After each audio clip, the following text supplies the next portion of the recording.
डेप्शन chapter के अंदर accounts को मेंटेन करने का, अकाउंट्स को बनाने का जो सेकंड तरीका होता है उसमें क्या करते हैं, हम उसमें दो अकाउंट्स बनाते हैं। नॉर्मली जो हमारे कोर्स में एक अकाउंट बनता है आपका एसेट्स अकाउंट, और दूसरा अकाउंट बनता है प्रोविज़न फॉर डेप्शन अकाउंट।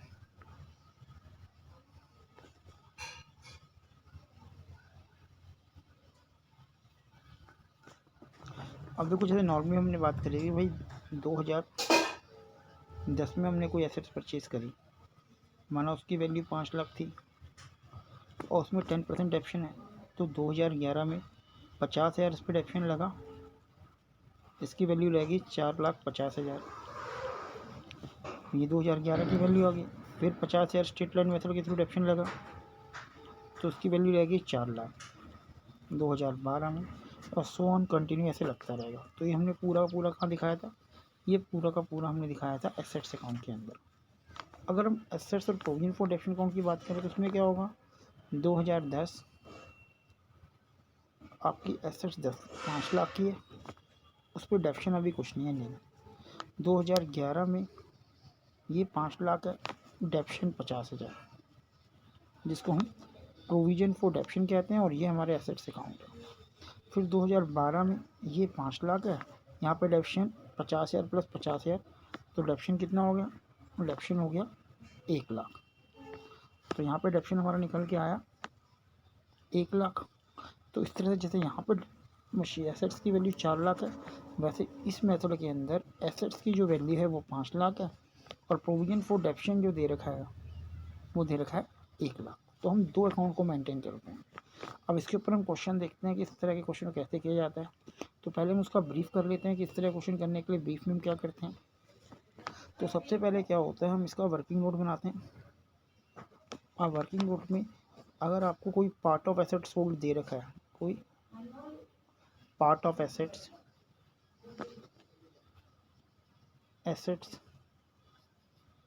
सोल्ड दे रखा है, तो पहले हम उसका वर्किंग नोट बनाते हैं।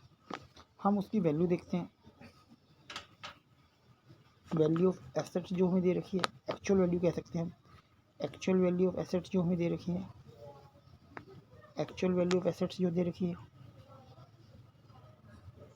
ये क्वेश्चन में गिवन होगी। इसमें फिर हम डेप्शन कैलकुलेट करते हैं, उसका फुल डेप्शन होल लाइफ का।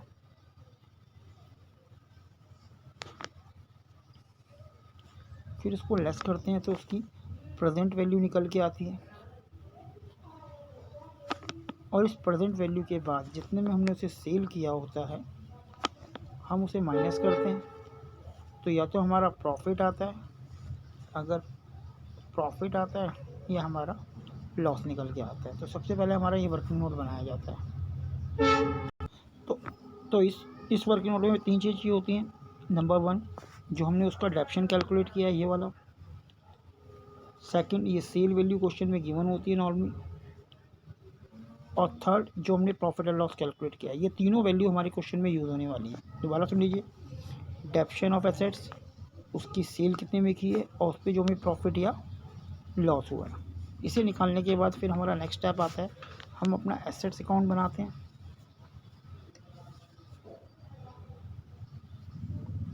एसेट्स अकाउंट के अंदर जैसे कि पता है हमें एसेट्स का डेबिट बैलेंस होता है, इसका बैलेंस BD2 यहाँ पे आता है, टू बैलेंस BD, ये वैल्यू हम यहाँ लिखते हैं जो क्वेश्चन में हमें गिवन होती है। फिर यहाँ पे अगर हमने कोई नई मशीन परचेज़ की है तो टू बैंक के नाम से परचेज़ आता है। अगर हमने कोई नई एसेट्स इस साल परचेज़ की है ये भी क्वेश्चन में गिवन होता है। इधर क्या आता है, इधर बाय बैंक, जो पार्ट ऑफ एसेट्स हमने सेल की होती है ये भी नॉर्मली क्वेश्चन में गिवन होता है। फिर बाय, यहाँ पे प्रोविज़न फॉर डेप्रिसिएशन आता है जो हमने कैलकुलेट किया होता है वर्किंग नोट में पॉइंट नंबर 1 के अंदर। फिर बाय प्रॉफिट एंड लॉस आता है, अगर हमें सेल करने में लॉस होता है जो कि हमें गिवन होता है, हमने कैलकुलेट किया था पॉइंट नंबर 3 में वर्किंग नोट के अंदर। या फिर अगर प्रॉफिट होता है तो यहाँ पे आता है to profit and loss account के नाम से। प्रॉफिट जो हमने कैलकुलेट किया है पॉइंट नंबर 3 के अंदर, और फिर यहाँ पे जाके बाय बैलेंस सीडी निकल आता है, बाय बैलेंस सीडी। तो ये प्रोसेस एक तरह से आपको याद करना पड़ेगा, ये हम कैलकुलेट करते हैं। तो ये अकाउंट इस तरह एसेट्स अकाउंट बनता है। तो ये तीनों चीज़ें जो होती हैं, या फिर इसका ये पोर्शन, क्योंकि इसमें और इसमें एक चीज़ आएगी, या प्रॉफिट होगा या लॉस होगा, ये हमें वर्किंग नोट से मिलता है, जो हमें पहले वर्किंग नोट बनाना पड़ता है। ये हमें क्वेश्चन में गिवन होगा, फिर सब कुछ पुट करने के बाद हम बैलेंस सीडी निकालते हैं एसेट्स अकाउंट के अंदर। इसके अलावा इसमें कुछ नहीं आता है। अगली बात करें प्रोविजन फॉर डेप्शन की, प्रोविजन फॉर डेप्रिसिएशन अकाउंट। तो इसके अंदर क्या क्या पॉइंट आने वाले हैं देखें, क्योंकि प्रोविज़न हमारी लायबिलिटी होती है। तो सबसे पहले हमें बैलेंस गिवन होता है, तो यहाँ बाय बैलेंस बीडी आएगा, बाय बैलेंस बीडी जो कि क्वेश्चन में गिवन होगा, जो भी क्वेश्चन में गिवन होता है।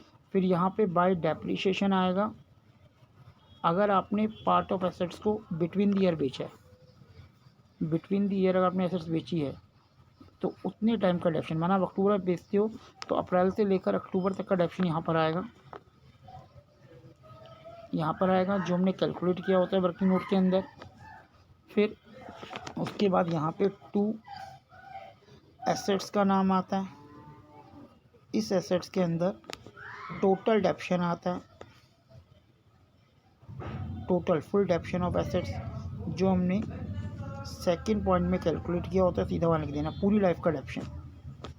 तो ये डेप्शन वो होगा जो करंट ईयर में आपने उस एसेट्स पे लगाया, जो आपने बेची है, पार्ट ऑफ एसेट्स जो बेचा है उसका डेप्शन होता है। ये उस एसेट्स का टोटल डेप्शन होता है जो वर्किंग नोट 2 में हम निकाल चुके होते हैं, तभी हमने वर्किंग नोट पहले बनाते हैं। फिर यहाँ पे साल के आखिरी में 31 मार्च को, 31 मार्च को बाय डेप्शन लगता है, जो एसेट्स रिमेनिंग बची है, बाय डेप्शन जो हमारी रिमेनिंग एसेट्स बची होती हैं उसका डेप्शन यहाँ पर आता है, जो हम कैलकुलेट करते हैं कितनी बची है। और ये करने के बाद यहाँ पे लास्ट में 2 बैलेंस सीडी निकल के आता है, 2 बैलेंस सीडी कैलकुलेट करते हैं, वो वैल्यू यहाँ पे आती है। बेसिकली आपकी बैलेंसिंग फिगर होती है। तो इस तरह से हम प्रोविजन फॉर डेप्शन अकाउंट बनाते हैं। एक बार दोबारा देख लेते हैं मैंने क्या क्या बोला है। आपको बैलेंस गिवन होगा, ये डेप्शन तभी कैलकुलेट होगा जो पार्ट ऑफ एसेट्स बेच रहे हो, बीच में बेच रहे हो। सपोज करो आप अक्टूबर में बेच रहे हो तो अप्रैल से लेकर अक्टूबर तक का डेप्शन यहाँ पे आएगा उस एसेट्स का जो आपने बेची है। फिर यहाँ पे टोटल डेप्शन आता है जो आपने बेची है, जो हमने वर्किंग नोट में पॉइंट नंबर 1 जो निकाला था, ये 1 पॉइंट था, सॉरी 2 नहीं 1 पॉइंट जो था आपका, जिसमें टोटल डेप्शन कैलकुलेट किया था। ये करने के बाद अब यहाँ पे 31 मार्च को जो रिमेनिंग एसेट्स बची उसका डेप्शन कैलकुलेट करोगे। देन इन तीनों को जोड़ के ये लेस करेंगे तो यहाँ पे बैलेंस सीडी आ जाएगा। तो ये प्रोसेस हमारा होता है जब हमें एसेट्स अकाउंट बनाना होता है और प्रोविजन फॉर डेप्शन अकाउंट बनाना होता है।